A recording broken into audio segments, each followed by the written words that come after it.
Welcome to the Stone and Wood Post Show. So much to break down on a big day of action here at the Rip Curl Pro Bells Beach, presented by Bonsoy. Massive upset results. The top seeds were decimated in the opening round of the women's draw, and then we moved into the men's second round, and that was super interesting as well. Ronnie Blakey joined by, well, one of the greats. Richie Lovett, former championship tour surfer, and Vaughan, you are one of the greats, mate. You've been powering out there around the comp site. Busiest man at the event, I'd say. How you going? Oh, great. Had a wonderful chat with Occy and Rabs earlier on when the comp went on hold. Got to sort of entertain the crowd with anecdotes from surfing's past. You know, the 50-year anniversary is just such an awesome thing to celebrate, and two of the great storytellers there sharing that wisdom, so real cool. Yeah, really cool. And as we mentioned before, some interesting results, Rich, coming out of today's action. Yeah, and I don't think it's just been today as well. Even yesterday, we saw a lot of these newcomers to the tour just really step up with an energised approach, and some of the big names have just been falling, and the fantasy surfer picks have just been decimated. My team's been blown out. Yeah. Yeah, mine's been pumped. Same. I think everyone out there is probably suffering, but, you know, it kind of does reset a little bit. But if you had a bad start, it's going to be really hard to make those points up. You basically got to trip up down the line, and, well, that's what we're hoping for. Some people will get it wrong in the next round. It's just so fun to play these new games. The bracket is all time. Like, getting to sort of track your way through the event right from the word go is a wonderful initiative. I'm so stoked on that. It's really cool. Another element to our fantasy there. Conditions were challenging today, without doubt. I mean, no one got up into that excellent range on the men's side. We saw one of the event favourites, a lot of our picks. He fell out of the mix, and yeah, just no one saw it coming, Rich. No, Ethan Ewing going down to George Pittar from North Stone at Manly. That was a bit of a rematch, and well, I mean, Ethan is at the top of everyone's list when it comes to favourites for this event. He's proven out here. He always goes excellent. And today it was just really tricky conditions, you know. But you know what? Like, at the end of the day, two surfers go out and they've got the same conditions to deal with. So, you know, George picked the eyes out of the good waves, and credit to him, man. He did some great surfing. This really kind of electrifying, very kind of fast twitch energy that he has. But since we've seen him last on the championship tour and back here at Bells, he feels stronger to me. He looks like he's cutting deeper lines through these waves, and certainly has a better headspace, a lot more confident. He's the king of precision surfing. I mean, what Ethan has in the way of power, he can really motor through chunks of water. But if this guy finds a section that just stands up momentarily, he will quickly pivot, get himself there, and get the moves done to fetch the numbers he needs. Yeah, the lump in the face just didn't worry him. If he had a tiny little cup at the top of the wave, he was able to just torque his body through it, and it really was the difference in this one. And a little score to settle here. You know, these two had a heat a couple of years ago. There's a little bit of conjecture over who got the nod in that. Well, you know, the extra strength in George's game was the difference here. He really put himself on that level with Ethan and got the better waves and got the job done. Yeah, absolutely, and you know, great event for him so far. You know, that's a really good confidence booster going into the next round. Healthy heat total too, given the conditions, 14.57. He'll be a threat moving through the contest for sure, but he has done the rest of the field a massive service in disposing of I think, the strongest surfer out here of the modern era. Yeah, absolutely. You know, we said it last year. You know, Ethan kind of has rewritten the script on how to surf Bells and how well you can surf it, and he's the new benchmark. You know, so to kind of get him out of the draw, everyone's kind of going, yeah, great, well done, George. Perhaps the two most threatening surfers in the draw here at the Rip Curl Pro Bells Beach in 2026 have been bundled out of the contest early. Stephanie Gilmore falling to Luana Silva. Massive heat for Luana on paper. She stepped up and she applied some pressure early on. Steph took a while to get going and just never really connected with the bowl today. There was conversations from Luana last year coming into this event where she felt like she was just growing in confidence, and this year, particularly in this heat, she looked so settled. She just was so strong. Her game plan was flawless. And Steph, you know, coming back from a lot of time off, did look a little bit out of position. Her decision-making didn't look as sharp as Luana. And you've got to give full props to the Brazilian. She came out here, she knew exactly what she wanted to do. She backed that she has, you know, more time. Her blade is a little sharper, and she got it done with a lot of class. Yeah, and she's got a head full of confidence, that is for sure. Getting her best result here last year, finally again in Rio, getting her best ever finish. First time that she's actually requalified via a higher rating on the championship tour and not being bumped back to the challenger. Yeah, it was a really interesting one last year when she did so well. You could see it physically in the way she was walking around the event site. That did something for her confidence that she took into the rest of the year. And obviously, you know, going up against her hero today, this morning, would have been a very daunting task, but she did it. And as you said, Steph just looked a little out of sorts, and I mean, she'll have to go and kind of go back and assess what happened and set her sights on WA, but you know, congratulations to Lulu moving through the next round. Definitely, yeah. And you know, it's a forgettable heat for Stephanie Gilmore, and a heat that Luana Silva is never, ever going to forget. And when she got back to the competitors area, she got on her phone, she posted a photo worth having a look at on her Instagram. It's a photo of her as a micro-grom with her hero, Steph Gilmore, and she just fully took a knee and paid homage to Steph and just the influence that she's had on her career. Yeah, it's so cool, you know, like you get down here and you look at the lineup and you go, well, is this the bells we really want to watch? But guess what? We got two of the biggest stories, you know, of the event play out today with Ethan and Steph going down. And as you say, Ron, you know, for the two surfers who beat them, they're going to hang their hat on that for the rest of their careers. Absolutely. We saw another big return here at Bells this year today. It was great to see one of the immortals of the sport. Carissa Moore is back in a big wave, performing in front of her daughter and also her husband. She looked super at home, and once she got going, Rich, just so hard to reel in. Yeah, absolutely. This was the feel-good story of the day, without a doubt, but up against a top opponent in Sawyer Lindblad, who did really well at the start, you know, to put a bit of pressure on this backhand attack that's been strengthening over the last season. She looked good, and again, for her, it would have been a bit of a mental hill to climb, just even going up against Carissa in this heat. But, you know, Carissa, to her credit, gee, she's worked hard. I had a couple of surfs with her in Hawaii during the season, and she looked on point. She has been training so hard, and I guess realising that moment where she's got her daughter on the stairs, got her husband on the stairs, and now, you know, getting that heat win today was a huge confidence booster that'll slingshot her into the rest of the tour year. Yeah, I think she would have washed off a lot of nerves too in this heat. I mean, she looks super comfortable, but you know, Carissa, much like Steph, you know, she has high expectations of herself, and I think she'd feel pretty settled after that one. It's a nervous start. There's no question about it. She built momentum throughout that heat. But for Steph and Carissa, you know, they're not just surfing against their own doubts. They're surfing against this entire generation. The whole narrative since they've been gone is all about the youth that's coming through. And so to get out there, to wash that off and to get the heat win is a huge boost for Carissa, no doubt. Yeah, and the bells will be ringing when Carissa takes on Isabella Nichols in the next round. Wow. Two bells champions meeting in round two. It's going to be awesome to see. But let's have a look, Rich, at the Surfline forecast and see what's coming our way in the coming days. Give us some good news, Rick. I'll try. Well, mate, the good news is that, you know, we've got competition underway the last couple of days, and I guess the bad news, or the bummer, is that we have had this this onshore flow that's made things a little difficult, and not really the type of bells that we sort of wake up to or we dream about seeing in the morning. And we've been tracking all these storms coming under the bite here through the Southern Ocean, and you can see now, as we got Saturday on screen here, it's really just coming straight onshore at the moment. So as we look ahead, tomorrow's looking pretty good in terms of wave-wise, you know, head high around that mark. We're going to have still a little bit of onshore wind, but then Monday all the way through to Wednesday, we'll maintain that sort of height. It'll bump up and down, but I think the wind's going to get a lot better.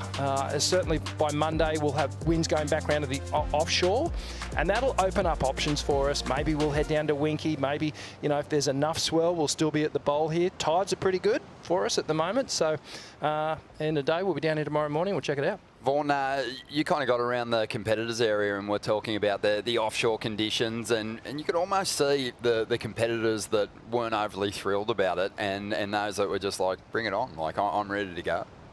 The majority of surfers that I spoke to this morning, we were just talking about onshore in general, and so many of them were excited by the prospect of it. They actually like it when Bells has a little bit more lip to hit. It gives them a few more options in attack. You can sort of mix up your creativity. When it's clean and offshore, it's a big rail game out there. punctuated by the odd air. But it was fascinating to me to hear that almost everyone said, yeah, this is awesome. The one person who didn't was Britt Merrick. He just hates onshore. He doesn't surf it. He doesn't touch it. He said that because he heard DH say that he loved onshore. So it was just like, what did he say? Perfect. I'll go the opposite. It's a slopey faced wave anyway. Yeah. You know, so when that offshore does come, it tends to blow it down even further. But that onshore tends to give it a little push and punch, and you've got something to go against when you hit that lip. Well, we can look forward to this next clash. I mentioned it before. Hydralyte Heat to watch going into the second round. It is going to be the battle of the two former champions here at Bells Beach. And I love this matchup. I love it for a couple of different reasons. Carissa Moore, she'll be aware that Isabella's made herself pretty comfortable in this lineup, and she'll be ready to really lay down her best surfing. Coming back as the defending champ, there's always this feeling like, okay, I'm going to back this up. I'm going to go again, a self-expectation that you're going to do well in the event, and the last thing you want to do is go out, you know, in your first heat. So that's a great matchup. Both on the forehand, both have got powerful weapons, that big rail carve. Absolutely. And then on the men's side, it is heat number 6. It's the heat that Dane Henry wanted, and it's the heat that he's going to have to really turn up in, because Griffin Colapinto at this event last year, he was stopped by the eventual winner in a heat that really could have gone either way. It's just going to be fascinating. You know, they're such different crew. We spoke to Dane yesterday. I said, how's your meditation act? Are you going to fight fire with fire? He was like, no, I'm a tool guy. I'll put on the headphones and I'll get jacked up to Lux, and Griff can bring whatever mellow vibes he wants, but I'll be coming at him. I mean, that is on paper as good as it gets. Yep. Well, let's dive into some of the highlights from today. It's time for the BioGland Daily Dose, and we're going to kick it off with number 5, Sally Fitzgibbons. What a return to the CT for Sal. Just always comes bounding back, and she looks really at home out here. Beautiful read and great patience, Rich. Absolutely. You know, so this was the opening heat of the day, a bit of a guinea pig heat, and Sal just took it on. I mean, she's got so much experience out here, and I don't know if she'll mind me calling her a veteran, but that was a veteran-style approach to that heat. Textbook, she got the win. She sure did. Coming in at number 4, Miguel Pupo moves on in a really hard clash up against Joel Vaughan. Oh, this was classy from Miguel. He kind of had a bit of an iffy start in this one, but once he found his rhythm, everything was just on point. He actually, when we did the post-heat interview, didn't take his leggy off. He was that worried about his board getting nabbed because he was just synced up. It was a real classy performance, and Miguel's just one of those guys you just go, why isn't he in my fantasy team? Like, he should be there. He is, in mine. Oh, good. Coming in at number 3, it was an impressive debut for Carissa Veselko, looking really strong. I mean, a lot of the young guns, the rookies on the tour, stepped up in a big way today. And Carissa probably the best of them. Yeah, Veselko, big heat. You know, that opening exchange, you're new onto the tour. You know, the Bells Beach has so much prestige around it. She got the win. Congratulations. The big excellent score, though, in Heat 5 of the opening round for the women came from Anat Lelior of Israel, and she looked really strong, really threw herself into those bigger sections, Vaughan. What a performance. I mean, when I turned up today, I was dead set thinking I'm going to be talking about Steph, I'm going to be talking about Carissa, I'm going to be talking about Sally, these legends back on tour, and Nat comes out and just blasts it. Absolutely. Alyssa Spencer coming in at number 1 today. This was a clutch moment. She was chasing a score, she found a big set, and she put a huge combo together. Really impressive, the work she's done to come back with more aggression, more power in the approach, and congratulations, Alyssa Spencer, coming up against Tia Zabrowski, one of the big names, the young rookie, the 15-year-old, the phenom coming in, and I'm sure, again, everyone put her in their fantasy teams, but, you know, Alyssa just stuck to her guns, put her brand of surfing on show, and she nailed it. Let's have a look at the power move, Mophie power move contender from today. Power move contender, it has to go to Anat. She was just so strong on the backhand, big blast.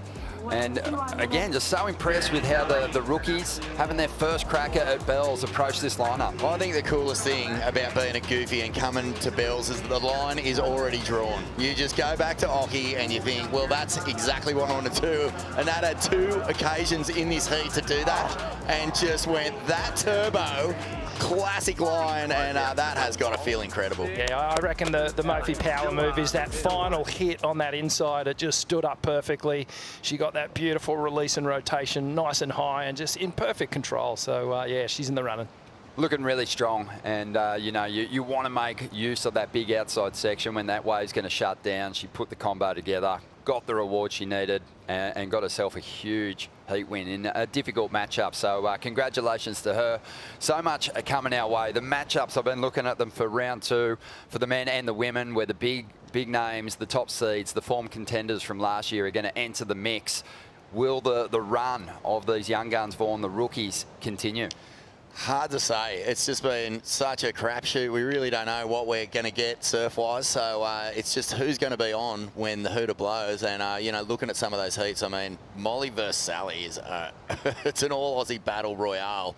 I can't wait to watch that. On the men's far out, Dane and Griff's really hard to go past. But, you know, there's a heat there with Matthias Hurdy and Yago Dora that's really interesting as well. Good mates who are going to be coming up against each other as well. Yeah, worth having a look at your bracket and having a look at some of those big heats coming our way.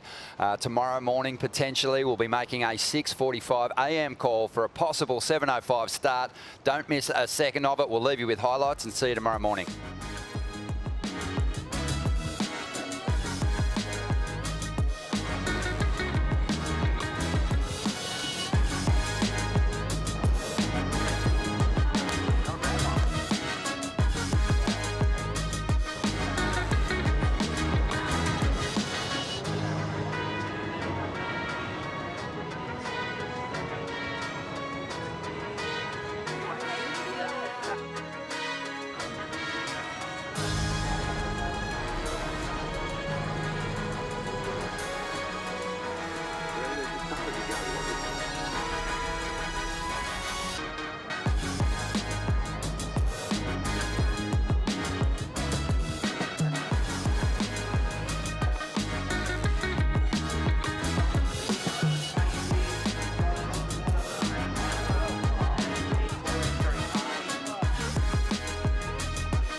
This copyrighted event broadcast is produced by the World Surf League for broadcast around the world and may not be retransmitted, reproduced, rebroadcast, or otherwise distributed or used in any form without the written consent of the World Surf League.